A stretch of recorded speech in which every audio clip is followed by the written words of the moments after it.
Arthur Sheridan. I'm 97-year-old and a veteran of the United States Army, having fought in combat in Europe.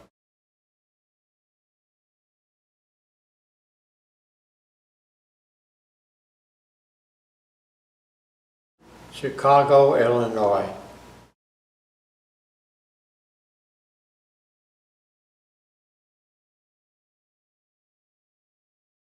I was 17 years old.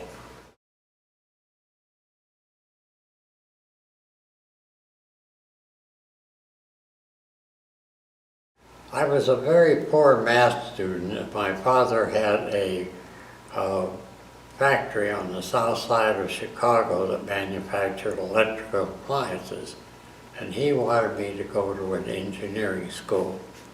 So I paid attention to what my parents wanted, and I went to that school, but after a couple of weeks I realized I wasn't doing very well, or I wouldn't. So I then asked my parents if I could join the service. I really wanted to fly, and after due consideration they finally said I could.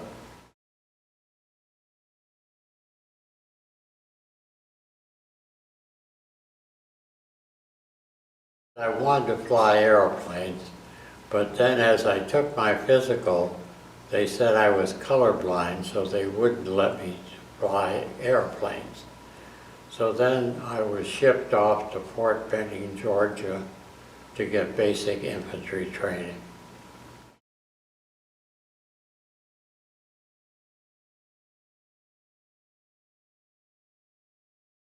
Being a dilettante and staying out of the way.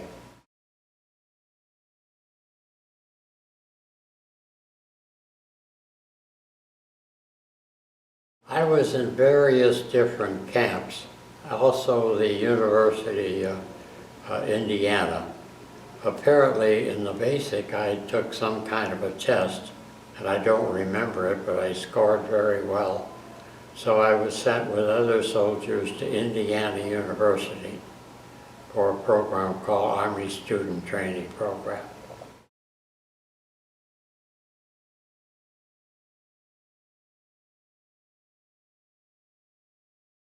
It was about a year later, I went to the 20th Armored Division in Camp Cook, and then trained there. I was trained as a sniper and a scout in the armored infantry, and we traveled in the half-tracks along with the tanks.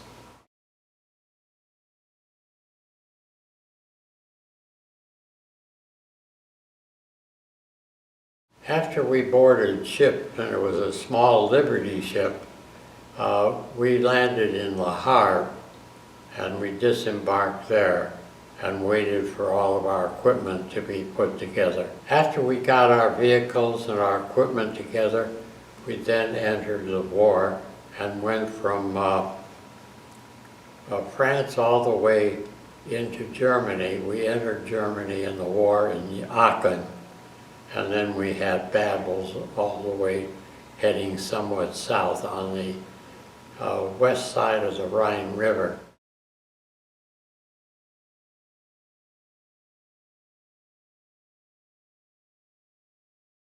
No, we were there for about 2 or 3 years before the war ended.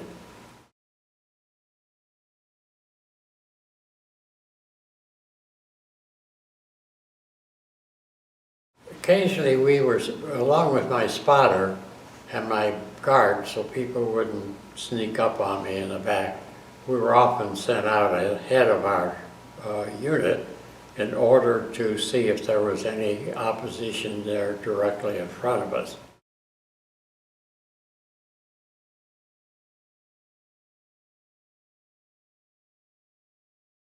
Well, one, understand that we didn't know anything about concentration camps. We were never taught about them, never educated.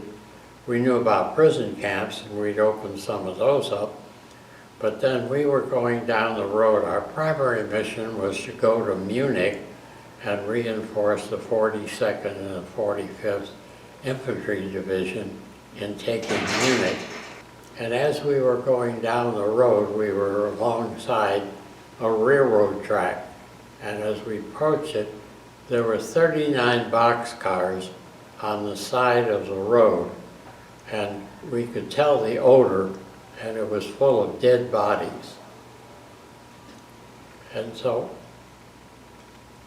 we dismounted. We tried to see if there was anybody alive. A couple of us climbed up on a car and looked and so on, but there was nobody alive in those boxcars. So then we remounted our vehicles and then headed south, and we got to the village of Dachau. Again, we didn't know what a concentration camp was. So as we came upon the camp, there were barbed wire, there was wire there, and we saw all these emaciated people, men, women, and children standing at the gate, at the fence. So we didn't know quite what to do, whether we were going to shoot them or what. But I'm Jewish, so I could understand some German and some Yiddish, so I finally understood. And I was able to tell my commander, company commander, what they were. So then we entered the camp and continued on down the rail tracks.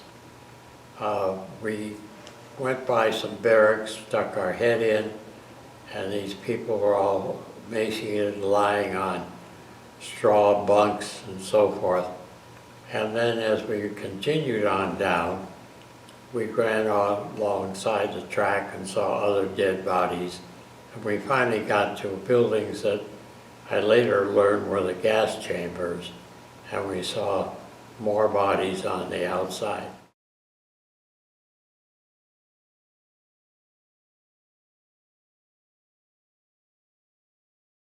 A full company. The company is made up of 3 different platoons, 4 different platoons, so that was about 15 soldiers in each platoon.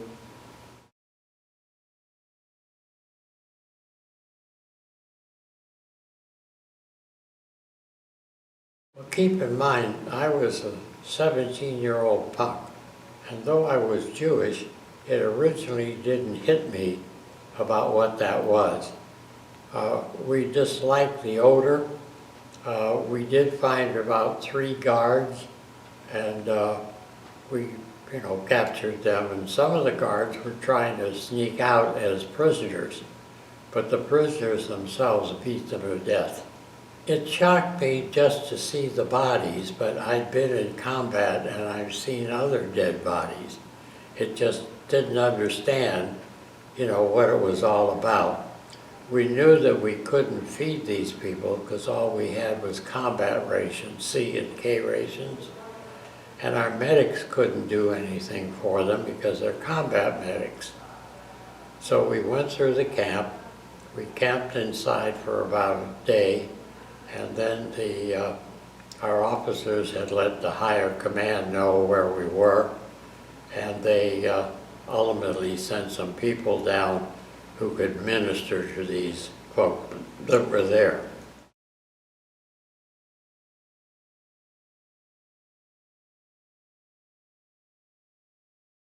I don't know what they did outside. We finally understood because of what I could translate in the German that was given to me, and I was asking questions. When we I had to go to Dachau with a couple of other soldiers in order to manage the traffic because there were continually troops going through Dachau with our mission toward Munich. And so I wondered originally why these people didn't do anything to help the people in the camp. And then I realized if they had tried to do anything, they would have wound up in the camp.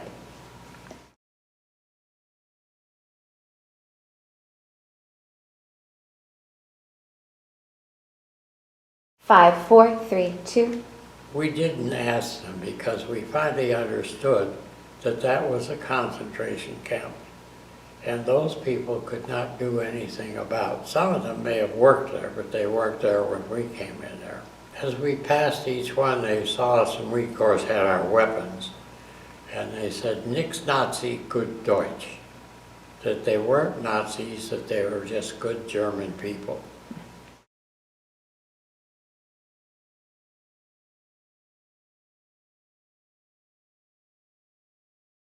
About one day, and then we were ordered out.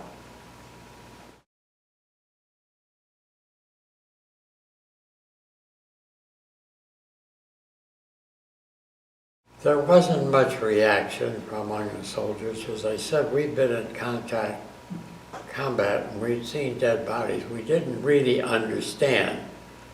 And so, as I said earlier, the average soldier's mind was, where is he going to get his next meal and staying alive? Our duty was to go through the camp. We went through the camp. We camped a little bit outside, and then we were prepared to continue on to battle.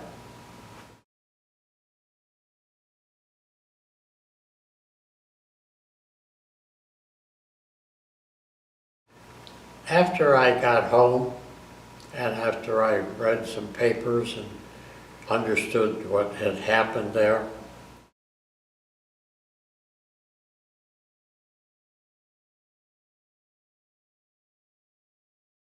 about 9 months later, we continued south. We took Munich. We then headed to toward Austria, because there was some question that the Germans coming up from Italy were going to get together and start what somebody called the National Redoubt. That never happened. We continued on down to the Salzach River, and the war had ended by that time. There were some more battles on the way down, because some of the German troops had not realized it was over. And we ran into what they called the Volkswagen. They were old men and young children. And they would set up a barricade, they'd fire a few shots. We understood finally what that was, so we fired some shots over their head and captured them.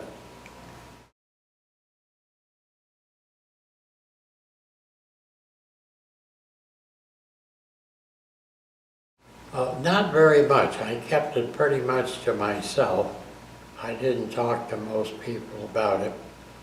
I belonged to a congregation in the city of Aurora, and every year they would have people there who were survivors who were talking about it. And some of the people knew that I had been in Germany and at Dachau. So they finally came to me and asked if I would talk about it. But I wouldn't do that. And then they went to my wife, and she finally convinced me that it was a good idea. So then I started to talk about what I'd seen.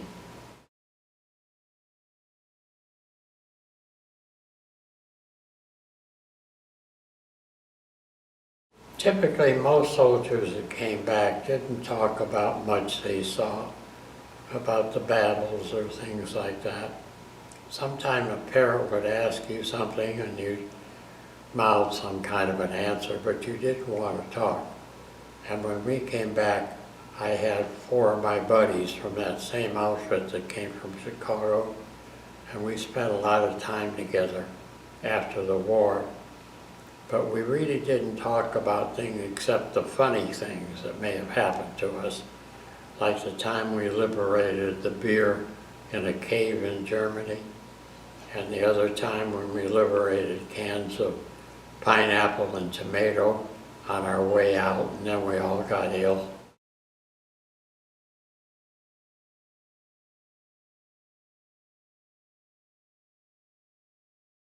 Getting hot food, having the wagon come and give us a shower. They pull up a truck and you had 1 minute, you took off your uniforms, they sprayed and deloused you. You had 1 minute to soap up, and then 1 minute to rinse off, and got to the end of the line, got your uniform back, which they had somehow cleaned. But there was one gratifying thing that happened before we came down here. We were driving down the road, and I'd been speaking at the Holocaust Museum in Skokie. So I got a phone call from one of the docents, and she said, we have somebody here who'd like to speak with you. Can you talk to her? So I said, sure. We pulled over and I spoke to this woman. She said that her father was one of the people in the barracks the day we arrived, and he was ready to die. He was ready to give up. And since we got there and he was ultimately transferred to a refugee camp where he was cared for, he was very, very pleased that he could stay alive, and he immigrated to the United States. That made me personally feel very good because it validated some of the things that we had done in a personal kind of fashion.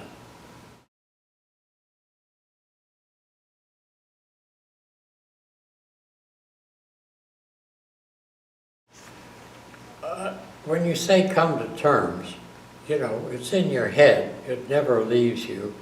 And therefore, I talk to people like I'm talking here at every opportunity I can, because I think it's important.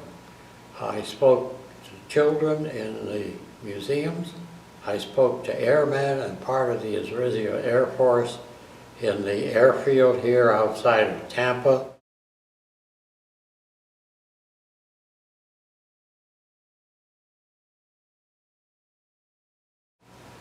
I hope that people understand that unless they're aware of what's going on in their areas, in the world, their communities, these kind of things can happen. Most of the people I know from history that were picked up and put in these camps were trying to live their life, and then they were all rounded up.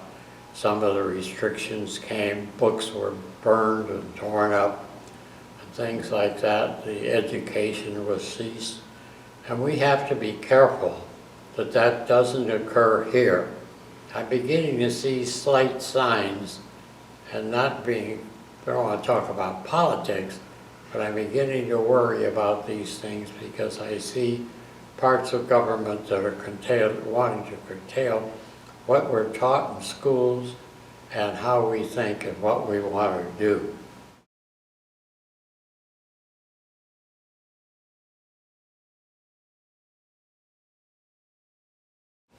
I believe that if people aren't aware, it can happen anywhere. You have to speak up. You have to understand that it takes all of us, we citizens, we people, to make a country. And we have to be careful of what people are doing in legislature, and it's important.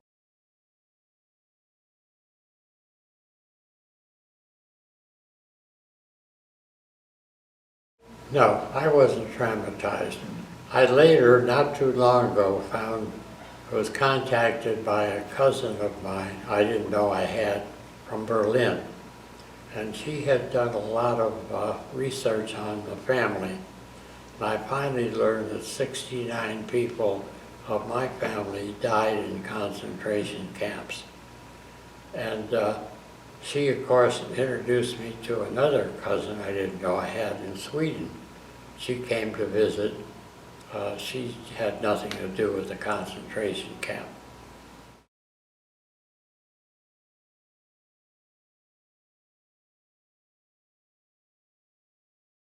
There was one other Jewish soldier there. He came from New Orleans.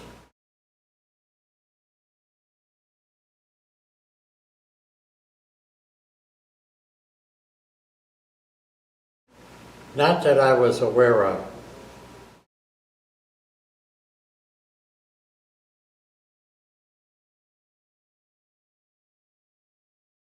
We didn't understand at that time what it was, you know, and actually our job was moved rather quickly to get to Munich. So that didn't hit us until we got to the prison camp, the concentration camp at Dachau.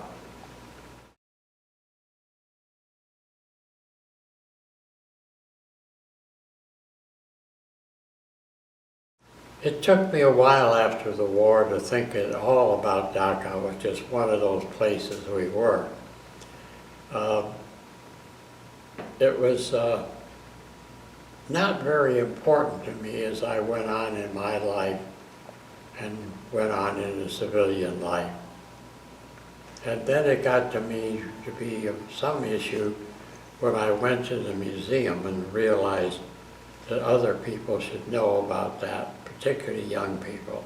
I finally realized that this was really, as I was there talking to young people, it dawned on me that it was kind of an education thing. And the education would help ultimately in their future. The only concern I had was that many of the sessions with the young people, I'd finish and say, are there any questions? And unless somebody spoke up, they didn't ask questions. I thought back on the school years when kids were just afraid to speak up and didn't want to be the person that stood out. Mm-hmm. That was all I thought about. Mm-hmm.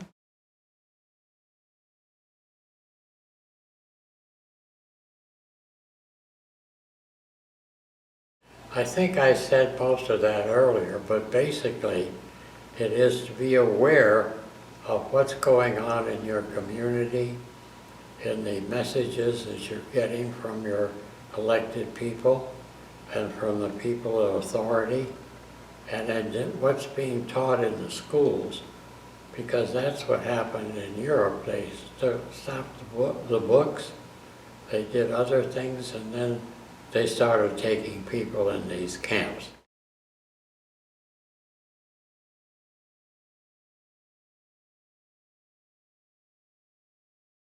You can be aware of what's happening, and when you have the opportunity to speak up, don't be ashamed. Go ahead and tell them what you think, assuming you're thinking clearly. And then when it comes time for voting, to be a little political, you want to make sure the people you pick and choose are thinking in a fashion where you and the children and everybody else can go on living in peace and quiet.